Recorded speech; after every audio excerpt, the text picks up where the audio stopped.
You know that feeling when the night suddenly feels wrong. Like the air itself thickens, and every shadow seems to stretch just a little too far, as if something unseen is watching, waiting. It's that moment when the familiar hum of silence fractures, replaced by a subtle, almost imperceptible noise, something just beyond the edge of hearing. Maybe it's a creak in the floorboards, a whisper carried on the wind, or the flicker of a light that shouldn't be flickering. Whatever it is, it's enough to make your skin crawl, to make you question everything you thought you knew about the safety of your own home. I had one of those nights recently. It started like any other quiet, uneventful, the kind of night where the world seems to pause and breathe. But then, just as I was about to drift off, I heard it, a faint whisper, so soft I thought I imagined it. But it wasn't just once. It came again and again, growing louder, more urgent, until I was wide awake, heart pounding, staring into the darkness that suddenly felt alive. The shadows in my room seemed to pulse, as if breathing alongside me. The lights flickered, casting strange shapes on the walls, and I realized something was very wrong. That night changed everything. It shattered the illusion that the night is a safe, quiet place. Because the truth is, strange things happen when the world goes dark. Things that most people never talk about. Things that lurk just beyond the edge of our perception, waiting for the right moment to slip through. Tonight, I'm going to share some of those stories with you. Real stories, true accounts from people just like you and me, pulled from the darkest corners of the internet. Stories about whispers in the night, shadows that move on their own, signals from places we're not meant to hear, and nightmares that refuse to stay in dreams. Each one is a glimpse into a world where the night is never quiet, where the ordinary twists into something terrifying. But be warned, these aren't just tales to scare you before bed. They're warnings, pieces of a puzzle that hint at something bigger, something lurking beneath the surface of our reality. And once you start hearing these stories, once you start seeing the night through these eyes, you might never look at darkness the same way again. I've spent hours digging through forums, late-night chat rooms, and anonymous posts, places where people share what they can't say out loud. And what I found is chilling. There's a pattern, a thread that connects these strange events, a secret that most would rather keep buried. But not tonight. Tonight, you're going to hear it all. So, if you're brave enough, stay with me. Because the night is calling, and it's never been quieter than it is right now. But before we dive in, let me tell you about the first story, a whisper that started in a quiet neighborhood, a whisper that no one could explain, and a shadow that crossed the line from imagination into something far more real. It's a story that still haunts me, and it might just haunt you too. Are you ready? Because once you hear it, there's no going back. It started almost innocently enough. I live in a quiet suburban neighborhood, nothing out of the ordinary. Streetlights hum softly, neighbors mow their lawns on weekends, and the occasional dog barks in the distance. But every night, just as I'm about to fall asleep, I hear it. Whispers. Faint at first, like the wind rustling through leaves, but unmistakably voices. They come from outside my bedroom window. At first, I thought it was just my imagination. Maybe the old trees in my yard were creaking, or the neighbors were talking too quietly. But the whispers grew louder, clearer, and more persistent. I remember one night, I sat up in bed, heart pounding, and pressed my ear against the cold glass. The voices weren't random, they were speaking words. Names. Warnings. Sometimes, they sounded like they were calling me. I tried telling my friends. "It's probably just the wind," they said, laughing it off. "You're overthinking it."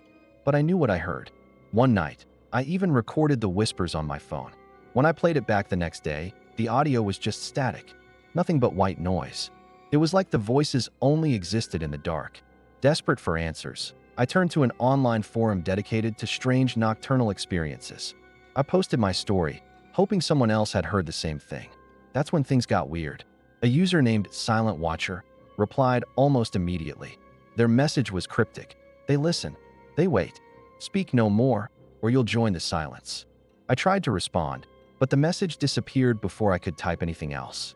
I checked their profile, no posts, no history, just that one chilling warning. The whispers didn't stop. If anything, they got worse. One night, I heard a voice so clear it froze me in place. It said, "Look outside." I hesitated, then slowly pulled back the curtain.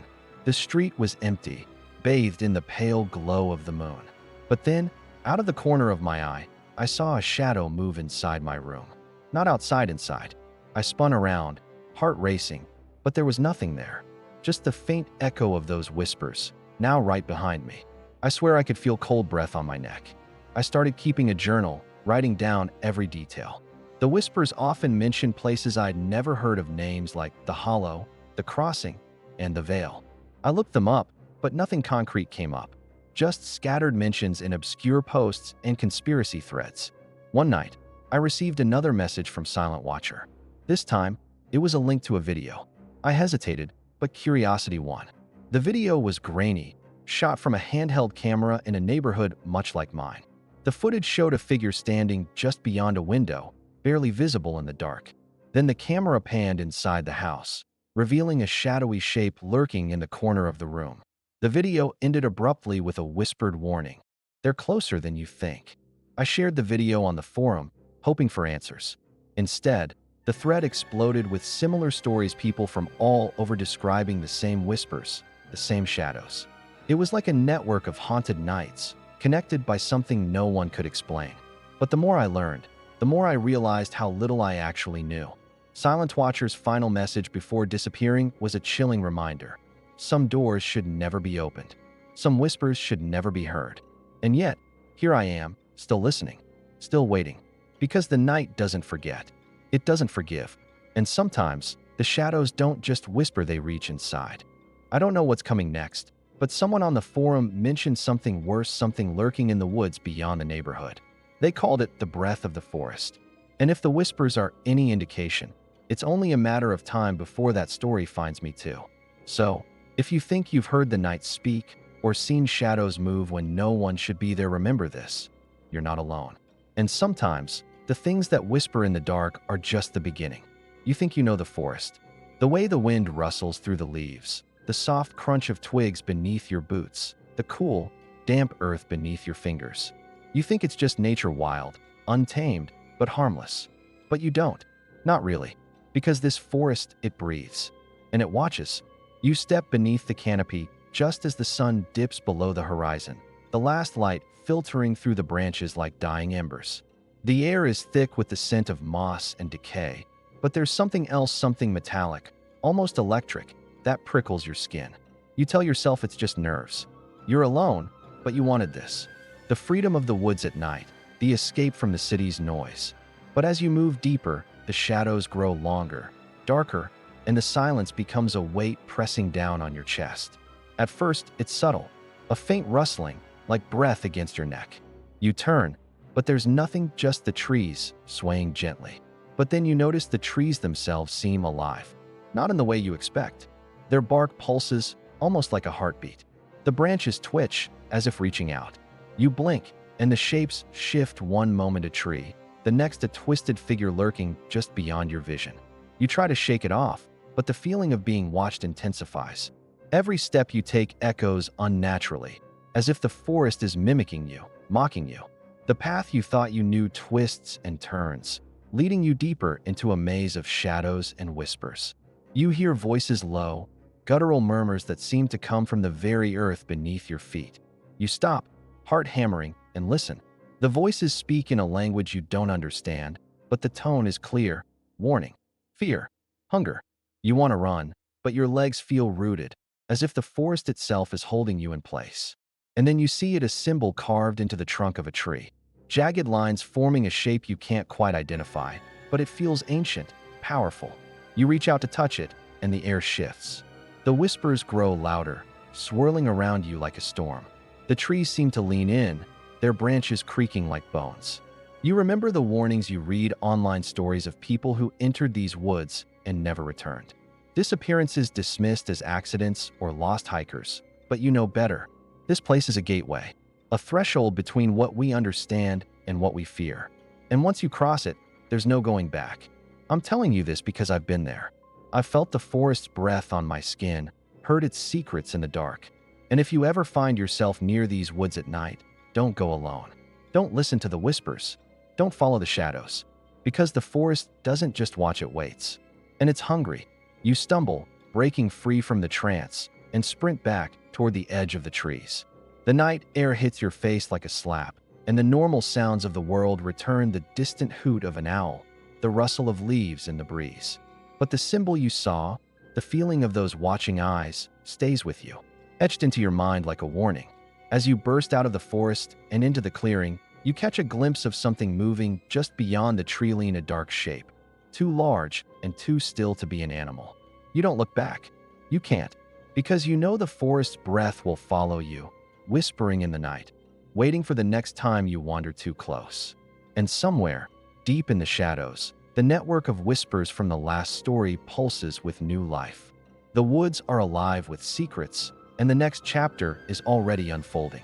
If you think you've heard the night speak or felt the forest watching, remember this: some doors are meant to stay closed. But the stories don't end here. There's more lurking in the dark, waiting to be uncovered. I never believed in the supernatural. As a late-night radio host, my job was to keep people company during the darkest hours, to entertain, to comfort. Skepticism was my shield. Ghost stories? Urban legends?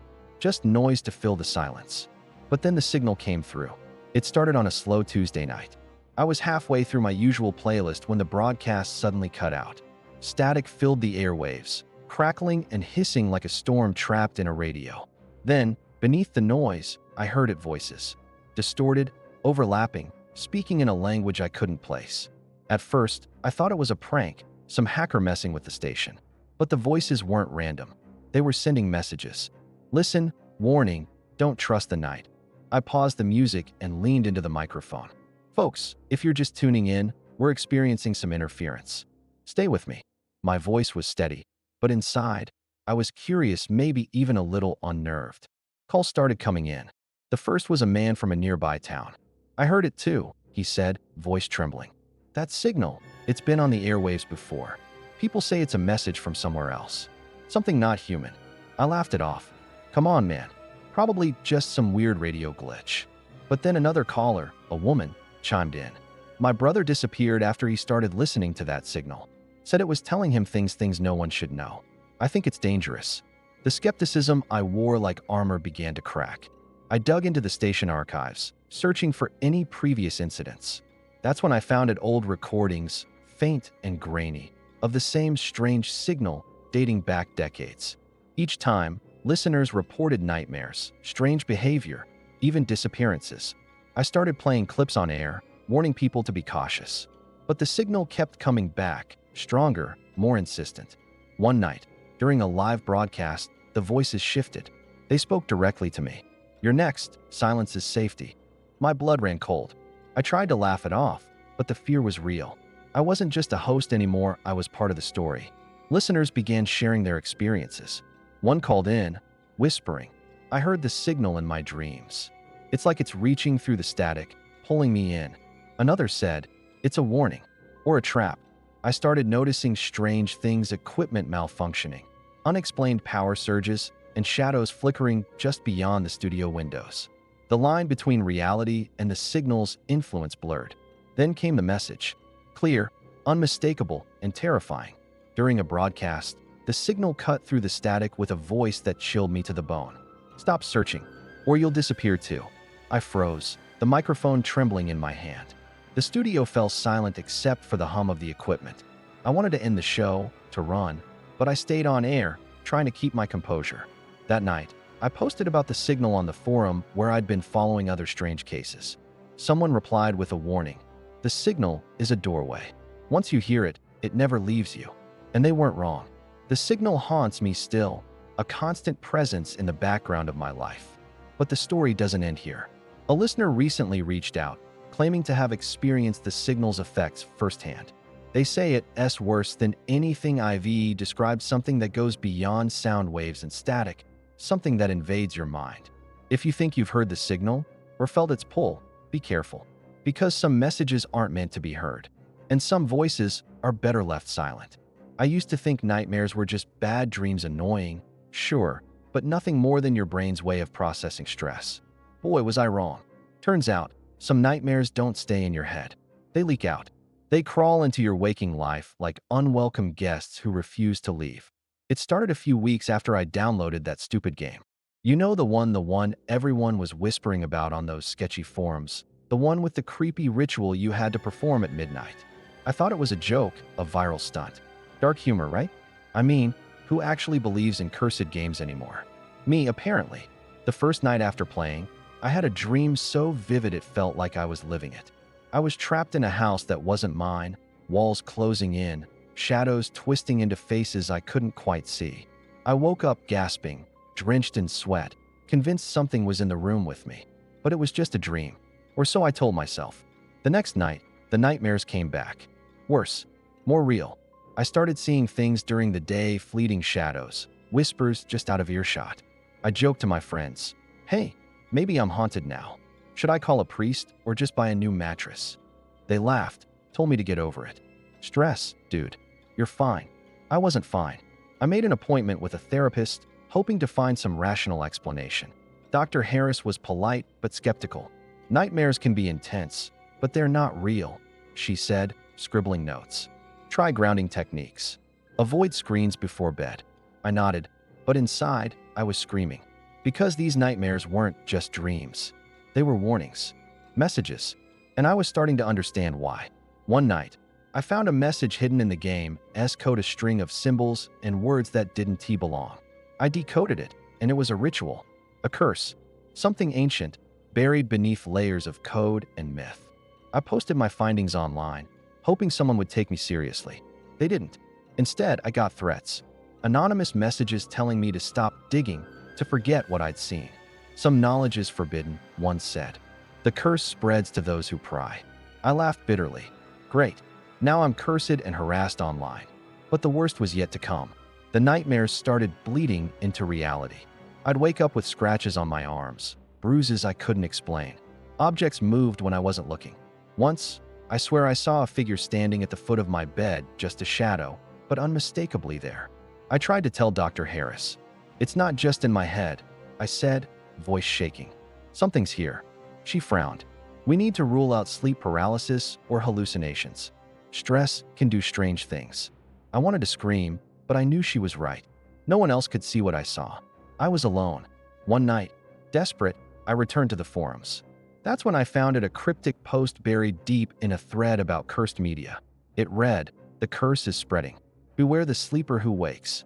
I stared at the screen, heart pounding. The words felt like a warning meant just for me. I don't know how much longer I can hold on. The nightmares are no longer confined to sleep. They follow me, whispering in the dark corners of my mind, waiting for the moment I let my guard down. If you ever come across that game or hear about the ritual, don't mess with it. Some doors aren't meant to be opened. Some curses aren't just stories. And if you start to feel the shadows creeping in, remember, you're not imagining it. The sleeper's curse is real, and it's hungry. There's more out there, more stories, more warnings. The curse isn't isolated. It's spreading, and the night is getting darker. Next up, their essay story about a disappearance, someone who vanished without a trace after strange things started happening at night. It's connected, I promise. Because when the nightmares don't stop, sometimes the waking world becomes the real nightmare. College life is supposed to be a mix of late-night study sessions, bad coffee, and the occasional party. At least, that's what I thought before my roommate disappeared. One day, she was there laughing, complaining about exams, scrolling through her phone, and the next, she was gone. No note, no warning, just vanished. It started with the little things. At first, I thought she was just stressed. She'd come home late, eyes tired, muttering about weird noises in the dorm. "It's probably just the old pipes," she'd say, but I could tell she was scared. One night, she told me she heard whispers outside our window, voices calling her name. I laughed it off, but she looked serious. "It's not normal," she said. "It's like they're watching." I tried to get her to open up more, but she shut down. Then the texts started. At first, they were normal. "Hey, can you grab me some coffee?" Or, "Don't forget the group project." But then, late at night, I'd get messages that made no sense. Random symbols, cryptic phrases like, "The pact is sealed," and "They're coming for me." I asked her what it meant, but she never replied. One night, I woke up to find her bed empty. Her stuff was still there, clothes, books, her laptop, but no sign of her. I called her phone, straight to voicemail. I checked with friends, professors, even campus security. No one had seen her. I started digging through her things, hoping for a clue. That's when I found a small notebook filled with strange symbols and notes about a secret society on campus. She'd been researching something called the Veil, a group rumored to have supernatural ties.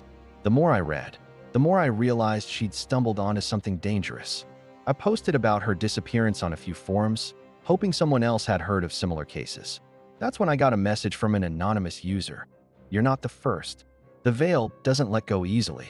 I wanted to believe it was a prank, but the fear was real. I started noticing strange things around my dorm, shadows that moved when no one was there, whispers just beyond hearing. I felt watched, like I was next. Then, 2 nights ago, I received a video message from her phone. The screen was dark, but I could hear her voice, shaky and urgent. "Help me, they're here.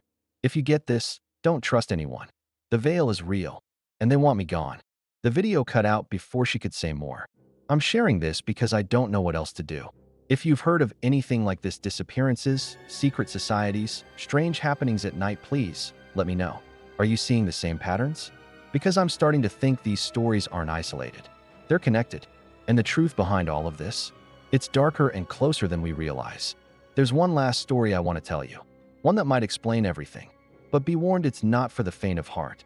Because when the night hides its secrets, sometimes the only way to survive is to face the darkness head on.